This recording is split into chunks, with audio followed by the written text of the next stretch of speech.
Hello, this is Josh. Thanks for joining me today on My Pursuit of Truth. Wanted to try something today. Part of what I want to do with this particular channel is let you guys in on the things I've been studying lately. And as I go through different books and take different notes and come across different ideas, I want to share them with you and put them out there so that you can kind of think about them and deal with them in any particular way that you choose. So today I want to talk about the human nature of the Bible. So I've been going through this book on systematic theology, and this just happens to be the part that I'm on currently. So it happens to be when I started this channel. I'll just start here. In future, I will be going back and starting with the beginning because I think there's some really interesting things in there. But if this goes well, maybe I will start a series and go back to the beginning of the book and kind of work through the ideas. I think I may do that anyway because it's some really good stuff in there. There's an idea, dealing with bibliology. The Bible is what's called a theanthropic book. Big word alert. All right, so all that means is that theo part of the word means God, anthropic and part of the word just means dealing with humans.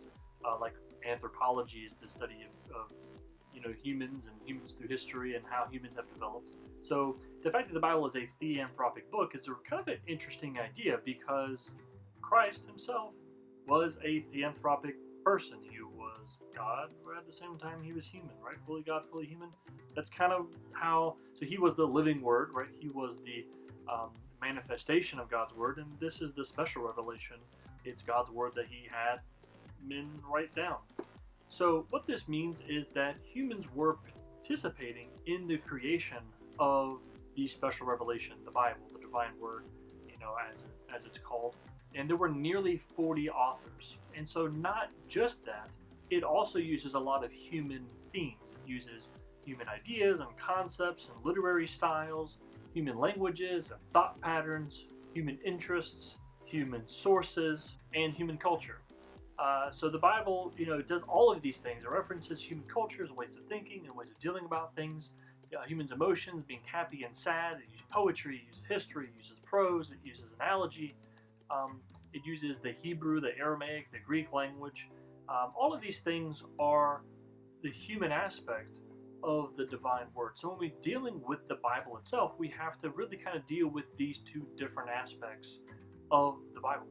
So this really kind of brings up an interesting thought on human nature, really more so human free will, because the writers of the Bible were not automatons. They were not being controlled like a puppet, like a marionette.